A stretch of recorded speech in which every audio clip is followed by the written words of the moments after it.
Al-Fatihah.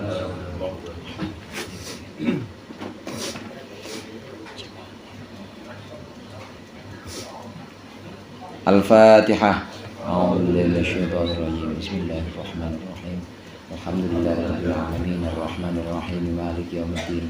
Iyyaka na'budu wa iyyaka nasta'in ihdinas siratal mustaqim siratal ladzina an'amta 'alaihim ghairil maghdubi 'alaihim waladdallin. Amin. Alhamdulillahilladzi hadana li tariqihil qawim wa faqqahana fi dinihil mustaqim. Wassalatu wassalamu ala sayyidina Muhammadin wa ala alihi wa ashabihi wa ulil fadlil jasim. Amma ba'du, fa inna asdaqal hadithi kitabullah wa khairul hadi hadi Muhammadin sallallahu alaihi wasallam wa syarrul umuri muhdatsatuha wa kullu muhdatsatin bid'ah wa kullu bid'atin dhalalah. Sinab jamaah majlis ta'lim Miftahul Khair, majlis ta'lim Zahratul Buldan, hadirin sekalian, Bapak Ibu yang dirahmati oleh Allah. Alhamdulillah, malam hari ini kita melanjutkan kembali pengajian rutin kita, ngaji kitab Fathul Qorib dan Irsyadul Ibad. Mudah-mudahan hadirnya kita di sini mendapat ridha Allah yang akan kita pelajari menjadi ilmu yang bermanfaat dunia akhirat. Amin ya rabbal alamin. Lanjutkan pembahasan wudu yang bagian kesunatan dari wudu. Kita tahu ada yang fardu dari wudu seperti niat membasuh muka, itu fardu. Yang berikut ini sudah masuk pada pembahasan kesunatan wudu. Di antara kesunatan-kesunatan wudu yang sudah kita bahas kemarin adalah kumur-kumur atau madmadoh, istinsyak atau menghirup air ke dalam hidung. Ini sunnah, jadi tidak wajib. Kalau ada orang wudu nggak kumur, orang wudu nggak istinsyak, tetap sah. Berikut ini adalah pembahasan kesunatan dari wudu. Bagaimana dikatakan oleh muallif, qala al-muallif rahimahullah wa nafa'ana bihi wa bi ulumihi fid dharaini amin. Wa takhlilu asabi'il yadaini war rijlaini, dan menyela-nyelai jari-jari kedua tangan dan dua kaki. In wasalal ma'u ilaiha min ghairi takhlilin, jika sampai al-ma'u air, jika air bisa sampai ilaiha kepada tangan dan kaki, kepada jari-jari, min ghairi takhlilin, dengan tanpa menyela-nyela. Fa illam yasil illa bihi, dan jika tidak sampai air kecuali dengan menyela-nyela tadi, kal asabi'il multaffati, seperti jari-jari yang nempel atau yang rapat, wajibat takhliluha, maka wajiblah menyela-nyelai jari tersebut. Wa illam yata'atta takhliluha, dan meskipun wa illam yata'atta, dan jika tidak mudah takhliluha, menyela-nyelai jari tadi, lihtimhamiha, karena sangat menempelnya jari-jari, haruma fatquha, maka haram fatquha, membelah jari-jari, litakhlili, untuk menyela-nyelai. Menyela-nyelai itu maksudnya tasbik, atau satu jari kita, jari-jari kita ini kita masukkan ke bagian jari yang lain. Jari kanan ada di sela-sela jari kiri ada di sela-sela jari kanan. Ini namanya takhlil. Jadi menyela-nyela ini dari kata-kata sela, bukan dari kata cela.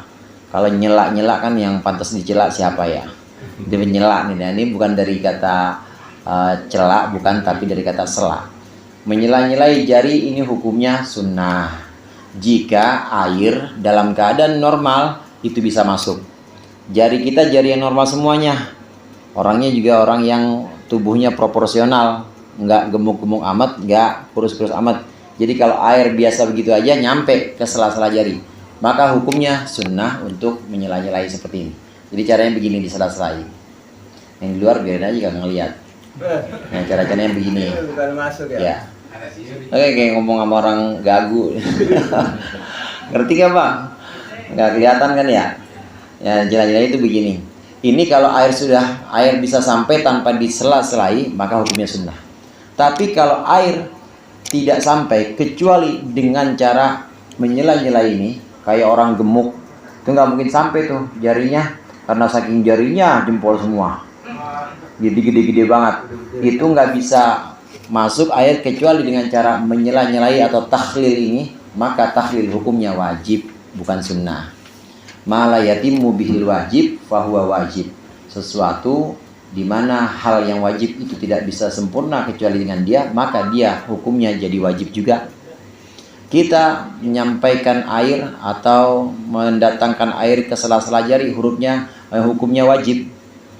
Dan tidak bisa sampai kecuali dengan cara menyela-nyelai, karena saking gemuknya itu jari, maka hukumnya takhlil bukan sunnah lagi, tapi hukumnya jadi wajib, karena itu lantaran menjadi perantara untuk tersampaikannya yang wajib tadi. Nah, caranya di sini wa kaifiyatu takhlil yadaini bitashbik warijlaini. Kalau kaifiyah cara untuk menyela-nyelai dua tangan bitashbik dengan cara tasbik. Tasbik ini yang tadi saya bilang seperti ini, tasbik. Namanya tasbik ini. Dia bukan begini, tapi gini. Tasbik. Selesai. Jari tangan kanan masuk ke sela jari tangan kiri, nanti balik jari tangan kiri masuk ke sela jari tangan kanan, dengan cara punggung jari ketemu, punggung telapak ketemu dengan bagian dalam telapak tangan yang lain. Namanya tasbih. Nah, kalau kaki bagaimana? Warijla ini cara menyela-nyelai dua kaki bi ayyabda'a bi khinsori yadihil yusra, dengan memulai dari kelingking kaki yang kiri, min asfalir rijli, dari bawah kaki. Mubtadi'an mulainya bi khinsiri rijli, dengan mubtadi'an mulainya bi khinsiril rijli, dengan kelingking rijlil yumna, kaki yang kanan, khotiman, dan diakhiri bi khinsiril yusra, dengan jari kaki yang kiri. Itu. Ini harus dipraktekin. Kalau tangan kan cukup begini ya. Kalau kaki begini. Gimana sih mempraktekinnya? Jadi begini, maaf. Saya rugi lo yang luar. Lihat ya. Jadi yang takhlil menyela-nyelai jari telapak kaki, jari kaki. Ini mulai dari kanan dulu, dahuluan yang kanan. Nah, caranya nyela-nyelainya dengan khinsir atau dengan melingking. Bukan dengan jari ketemu jari kayak tadi. Ya repot kan jari ketemu jari kan ya. Atau jari ini tangan ketemu ini, enggak. Tapi hanya dengan tangan yang kiri. Mulainya dari bawah kelingking kaki kanan. Jadi begini. Nah, gini. Ini sunnahnya begini. Udah selesai. Nanti setelah itu balik. Ini nanti mulai dari sini tapi yang jempol. Kaki kanan, kaki kiri, maaf Bang Mulia. Kaki kiri ini diselesai dengan tangan kanan, kaki kanan diselesai dengan tangan kiri. Mulainya tapi yang ini dari jempol. Ini ya, selesai. Ya. Dan ini bagian dari sunnah. Artinya bagian dari sunnah, wajibnya kita basuh biasa dulu, basuh. Nah, setelah semua baru kita ini. Akhir, baru ganti kaki kiri. Wajibnya dulu sampai mata kaki. Wajib sampai mata kaki, baru mulai dari yang kiri. Namanya takhlil. Menyela-nyelai jari-jari tangan maupun jari-jari kaki. Nah, kalau ada jari yang rapet banget, dan memang aslinya begitu, bukan karena dia kelebihan lemak, bukan, tapi memang aslinya begitu. Kalau memang dia rapet seolah-olah seperti daging yang nyatu, maka haram untuk dibelek. Ini musonif ya begitu, emang fathuha itu membelek. Jadi kalau guru gitu saking pengen ngikutin wudunya guru, jadi dibelek, dia beli cutter, jangan, nggak boleh, malah haram. Ya udah, waktunya nggak sampai, emang jarinya dia rapat begini misalnya, sebagian rapat, ya udah begitu aja, nggak usah dibelek. Ini kata musonif nih, haruma fathuha, haram membelahnya litakhlili, karena untuk mendapat kesunatan takhlil, nggak boleh. Kesunatan takhlil atau menyela-nyelai jari kanan, jari kaki maupun jari tangan. Berikutnya kesunatan wa taqdimul yumna min yadaihi warjilahi alal yusra minhuma, mendahulukan bagian kanan dari dua tangan dan juga dua kaki, mendahulukan alal yusra minhuma, daripada atas yang bagian kiri dari tangan maupun dari kaki. Maksudnya mendahulukan kaki kanan di atas kaki kiri, daripada kaki kiri, kaki kanan dulu. Begitu juga tangan, mendahulukan tangan kanan baru tangan kiri. Namanya tayammun atau namanya takdimul yumna, mendahulukan yang bagian kanan dulu. Ini disunahkan untuk dua tangan dan dua kaki. Bagaimana kalau anggota selain dua tangan? Amal udwan Ammal udwanu alladani yasuhlu ghusluhuma ma'an. Adapun dua anggota yang dua-duanya itu gampang ghusluhuma ma'an, membasuh keduanya secara bersamaan. Kal khadda ini seperti dua pipi, fala yuqaddimul aymana minhuma, maka dia tidak perlu mendahulukan yang kanan minhuma dari dua pipi. Bal yathurani daf'atan wahidatan, tetapi cukuplah dua-duanya bisa suci dengan sekaligus, daf'atan wahidatan, dengan satu kali basuhan maksudnya. Mendahulukan bagian kanan daripada bagian kiri ini khusus buat tangan dan kaki. Kalau bagian-bagian yang bisa dilakukan bersamaan seperti pipi kan ada kanan ada kiri ya. Nah itu nggak perlu pipi kiri dulu, nggak perlu. Habis itu pipi kanan. Lah ngapa bang begitu bang? Duluin yang kanan kata guru. Enggak juga. Kalau yang bisa sekaligus saja. Kuping juga begitu. Kuping bisa sekaligus. Nggak usah kanan dulu. Habis itu kiri, enggak langsung. Istinsyak, lubang yang kanan dulu ya maksudnya habis itu yang kiri nggak usah. Yang sekiranya bisa dilakukan sekaligus, anggota-anggota badan yang memang berdekatan seperti dua pipi, ya dua mata, jangan diduluin mata kanan dulu ntar mata kiri belakangan, jangan. Kalau bisa sekaligus. Tapi kalau nggak bisa sekaligus seperti tangan dan kaki, maka dahulukan yang kanan, baru setelah itu yang kiri. Ini sunnahnya. Lah kalau kiri duluan ya nggak apa-apa, namanya sunnah. Tapi bagusnya tetap mendahulukan yang kanan. Nah perkara-perkara yang bagus itu bukan wajib, sunnahnya mendahulukan yang kanan. Kita masuk ke tempat bagus, masjid, kaki mana dulu? Kaki kanan dulu. Kalau tempat yang kotor, kaki kiri dulu. Mendahulukan yang kanan. Ini hukumnya sunnah. Karenanya ada orang sholat yang gini Pak, saya pernah nanya. Allah putar, Allah Akbar gitu. Jadi begini, saya pernah nanya ngapa itu begitu bang? Jadi saya mau duluin yang kanan dulu. Allah kan harusnya kanan dulu. Kanan ini harus sampai dulu gini, kanan. Allah harus duluin kanan. Tapi tuntutan sholat yang namanya sedekap, ini kanan di atas. Cuma nyampenya tetap duluan kanan. Nah mana diputar gitu. Karena dia megang prinsip itu tadi, duluin yang kanan dulu. Allah kanan harus sampai duluan, habis itu balik gini. Itu kata yang ngikutin begitu. Sekali doang bang gini, nggak gini malah ya belum benang, sekali doang. Katanya alasannya takdimul yumna, mendahulukan telapak tangan yang kanan dulu biar sampai, habis itu dia balik lagi ditaruh atas. Bukan itu. Saya belum pernah baca yang begitu sunnah.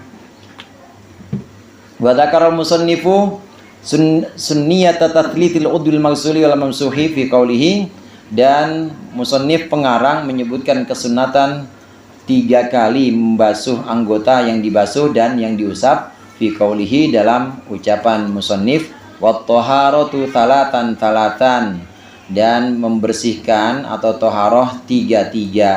Wa fi ba'din nusakhi, dan dalam sebagian naskah takrib ini bukan wat taharatu, bukan talatan, tapi wat taharatu wat tikraru, disebutkan wat tikraru berulang.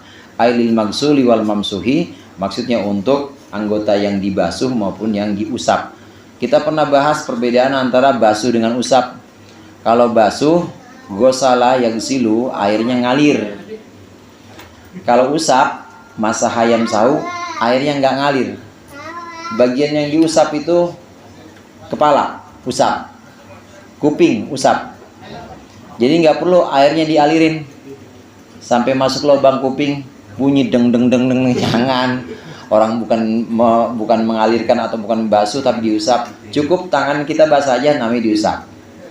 Kepala juga begitu. Kepala juga diusap, sebagian kepala. Usap aja gini, tangan kita cukup basah gitu aja. Atau yang kemarin pernah kita praktikkan begini, cukup basah. Jadi tidak perlu dialirkan. Karena memang istilahnya masahayam sahu itu mengusap, bukan membasuh. Nah kalau muka basuh. Jadi airnya harus ngalir. Nggak bisa kita tangan sekedar basah doang, nggak ngumpulin air, nggak boleh. Beda sama rambut dan telinga tadi. Ini harus dibasuh kalau muka. Apalagi pakai tisu basah. Wudhu pakai tisu basah ya nggak bisa. Ya harus ngalir itu airnya. Namanya membasuh harus ngalir. Kalau ngusap tidak harus ngalir. Ngusap itu cukup tangannya ada airnya atau basah air. Bagian yang diusap maupun yang dibasuh, mamsuh maupun magsul, ini sunnah 3 kali. Muka diusap 3 kali, tangan kanan diusap 3 kali, tangan kiri diusap 3 kali. Yang basuh juga begitu. Kepala dibasuh ya 3 kali, telinga dibasuh 3 kali. Semua anggota yang dibasuh maupun yang diusap ini sunnah 3 kali. Kalau cuma 2 ya nggak apa-apa, tapi sunnahnya 3 kali. Wal muwalatu, dan sambung menyambung atau berurutan, berturut-turut maksudnya. Wal muwalatu, dan berturut-turut atau sambung menyambung. Wa yu'abbaru anha bitatabu'i, dan diibaratkan atau diungkapkan mualah itu bitatabu'i dengan istilah tatabu, saling mengikuti. Jadi sambung dengan berikutnya, tatabu. Wa hiya alla yahsula bainal udwaini, yang dimaksud dengan mualah sambung menyambung itu jangan sampai terjadi antara 2 anggota wudu. Tidak boleh terjadi tafriqun kathirun, pisah yang lama. Bal yutahhirul udwa, tetapi seseorang membersihkan atau mewudukan anggota ba'dal udwi, setelah anggota lain, bihaitsu la yajiful magsulu, sekiranya belum kering al magsulu, anggota yang dibasuh qablahu sebelumnya, ma'atidalil hawa, dalam keadaan sedengannya hawa atau udara, keadaan sedang ya normalnya udara, wal mizaji waz zamani, dan juga keadaan cuaca dan juga zaman. Wa idza thalatha fal i'tibaru li akhiri ghuslatin, dan ketika seseorang 3 kali melakukan 3 kali sunnah, maka yang dianggap li akhiri ghuslatin adalah untuk akhir basuhannya. Wa innama tundabul muwalatu fi ghairi wudu'i sahibid darurah, dan hanyalah disunnahkan mualah sambung menyambung itu fi ghairi wudu'i sahibid darurah, dalam selain wudunya orang yang mempunyai darurat, keadaan darurat. Amma huwa, adapun sahibud darurah, adapun orang yang punya keadaan darurat, fal muwalatu wajibatun fi haqqi, maka sambung menyambung itu wajibatun, wajib, fi haqqihi, dalam haknya sahibud darurah, orang yang punya keadaan darurat. Kesunatan berikutnya mualah. Ada tartib kemarin Pak. Tartib itu artinya berurutan. Yang dulu ya diduluin, yang belakang dibelakangin, namanya tartib. Muka duluan ya duluan. Jangan terus mulai dari kepala dulu diusap, kemudian baru mulai muka, nggak boleh. Itu namanya tidak tartib. Kalau tartib wajib, namanya teratur atau tartib. Teratur, sesuai urutan, berurutan.